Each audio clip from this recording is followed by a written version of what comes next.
السلام علیکم خواتین و حضرات، میری گزارش آپ لوگ نشستوں پر تشریف رکھیں اور آگے آ جائیں تو بہت زیادہ بہتر ہے۔ 17ویں عالمی Urdu conference arts council of Pakistan Karachi, ہم شروع کر رہے ہیں آج کا یہ سیشن۔ کانفرنس کا 4تھا روز ہے اتوار کے دن، اور جان ایلیا لان میں جو سیشن ہے وہ ہے کراچی کے مزاح نگار۔ نظامت کے فرائض خالد فرشوری صاحب ادا کریں گے۔ آپ سب کی تالیاں، خالد صاحب کو مائک دیا جائے گا، وہ باقی۔ بسم اللہ الرحمن الرحیم۔ میرا نام خالد فرشوری ہے اور 17ویں عالمی اردو کانفرنس آرٹس کونسل میں آج جس موضوع پر ہم یہاں بات کرنے بیٹھے ہیں اس کا عنوان ہے کراچی کے مزاح نگار۔ ہر گاہ کے خاص و عام کو مطلع کیا جاتا ہے کہ اگر آپ ادھر ادھر کہیں موجود ہیں تو برائے مہربانی ان کرسیوں پر تشریف رکھیں، کیونکہ اب سے لے کر اور اگلے آدھا گھنٹے تک ہم کراچی کے مزاح نگاروں پر بات کریں گے۔ اگرچہ یہ اتنا بڑا موضوع ہے اور وقت بہت کم ہے، اس کے لیے اور بھی اگر ایک پورا دن بھی ہوتا تو شاید وقت کم پڑ جاتا، لیکن آرٹس کونسل کا اور احمد شاہ صاحب کا اور پوری انتظامیہ کا شکریہ کہ جو چھوٹی دورانیے کی پروازیں ہوتی ہیں اس میں کھانا بھی نہیں ملتا، اس میں پانی بھی نہیں ملتا، چائے بھی نہیں ملتی، لیکن یہاں یہ آدھا گھنٹے کا سیشن ہے اور الحمدللہ ہمیں اسی طرح پانی دیا گیا ہے کہ جس طرح 1 گھنٹے والے سیشنز کو دیا جاتا ہے، تو اس کے لیے آپ لوگ تالیاں بجا دیجیے گا۔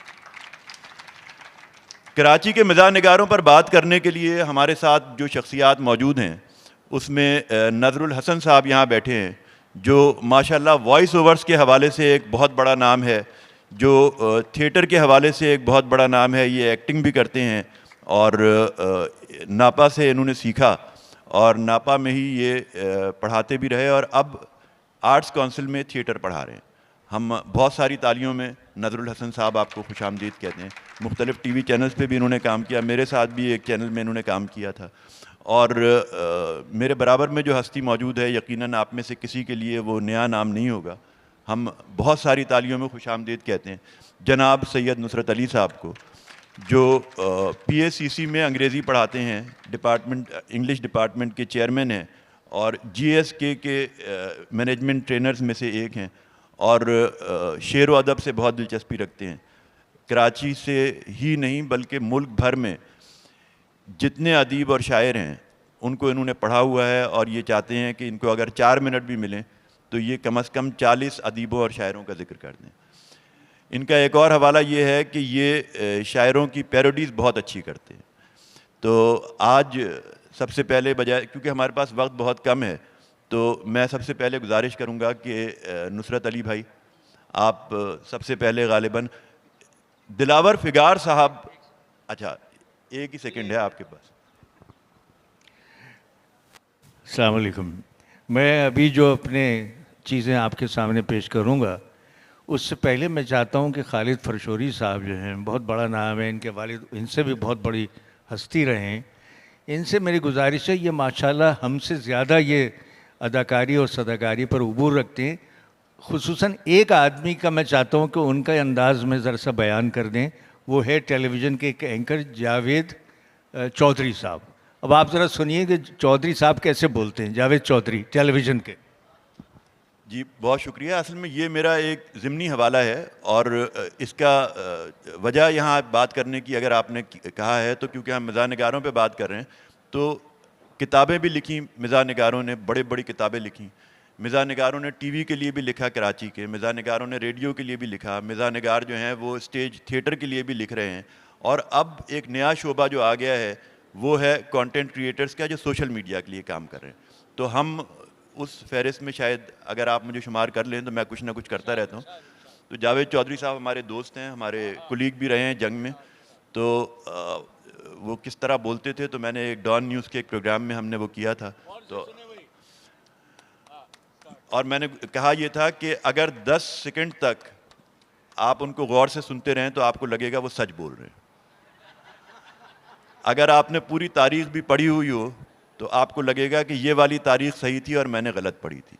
بسم اللہ الرحمن الرحیم۔ السلام علیکم ناظرین، میں ہوں جاوید چودھری۔ خواتین و حضرات، 17ویں صدی عیسوی میں کانفیوشس نام کا ایک فلسفی ہوتا تھا۔ فلسفی کے 3 کان اور 2 آنکھیں تھیں۔ وہ اپنے کانوں سے دیکھا کرتا تھا اور آنکھوں سے سننا کرتا تھا۔ خواتین و حضرات اس فلسفی کی ایک خصوصیت تھی، یا یہ اپنے ساتھ کتوں کا ایک جھرمٹ رکھتا تھا، کتے رات بھر بھونکتے رہتے اور کانفیوشس فلسفی سو نہیں پاتا تھا۔ ایک رات کانفیوشس گہری نیند میں سو رہا تھا کہ کتوں نے بھونکنا شروع کر دیا۔ خواتین و حضرات، کانفیوشس فلسفی کی آنکھ کھل گئی، وہ اٹھا اور کتوں کے سربراہ کے کان میں جا کر اس نے نوجوان ایسی کون سی بات کہی کہ پہلے تو کتوں کے سربراہ گھبرایا، پھر اس کی آنکھوں سے آنسو رواں ہوئے اور بالآخر وہ پھاؤٹ پھاؤٹ کر رونے لگا۔ خواتین و حضرات، کانفیوشس فلسفی نے کتوں کے سربراہ کے کان میں جا کر ایسی کون سی بات کہی تھی کہ کتوں کے سربراہ کے چہرے پر حیا پھیل گئی؟ یہ تو میں آپ کو پروگرام کا آخر میں بتاؤں گا، لیکن اتنا ضرور ہے کہ آج بھی پاکستان میں ایسے لاؤ تعداد کانفیوشس موجود ہیں جو نہ روئیں، ان کی آنکھوں میں حیا نہ آئے، لیکن وہ پھاؤٹ پھاؤٹ کر زاروں قطار ضرور رو سکتے ہیں۔ ایک چھوٹا سا وقفہ لیتے ہیں، وقفہ دوبارہ بات کریں گے۔ پاکستان میں ایسے شروع تمام سیاستدانوں کسی نہ کسی وجہ ملک کے باہر چلے گئے، ایک وقفہ، اور اس وقفے میں جناب نصرت علی صاحب پیش کریں گے دلاور فگار صاحب۔ واہ واہ بھائی، آپ نے دیکھا نا کتنی خوبصورتی سے انہوں نے، ان کے بہت سارے رنگ ہیں جو یہ چھپا کے رکھتے ہیں۔ دلاور فگار صاحب نے ایک محفل میں سنا رہے تھے، ایک بہت بڑے شاعر تھے جن کا ہیئر کٹنگ سیلون بھی تھا، بال کاٹنے کا ایک جگہ بھی تھی، اور وہ شاعر بھی تھے۔ ابھی انہوں نے اپنے کلام کا پہلا مصرع ہی کہا تھا کہ محبت دکھ بھی ہے، آرام بھی ہے، تو مجمع سے آواز آئی یہی شاعر یہی حجام بھی ہے۔ تو خیر، اب میں آپ کو دلاور فگار کے بارے میں، سکتا تھا ایک شاعر اعظم کے شعر میں، سکتا تھا ایک بھائی جعفری صاحب، سکتا تھا ایک شاعر اعظم کے شعر میں، یہ بھائی دیکھ کر تو میں بھی تعجب میں پڑ گیا، پوچھی جو اس کی وجہ تو کہنے لگے جناب سردی بہت شدید تھی، مصرع سکڑ گیا۔ اگرچہ پورا مسلمان تو نہیں، لیکن میں اپنے دین سے رشتہ تو جوڑ سکتا ہوں، نماز روزہ حج و زکوٰۃ کچھ نہ صحیح، میں شب برات پہ پٹاخہ تو چھوڑ سکتا ہوں۔ ایک یونیورسٹی میں کسی سوٹ پوسٹ سے میں نے کہا کہ آپ ہیں کیا کوئی سارجنٹ؟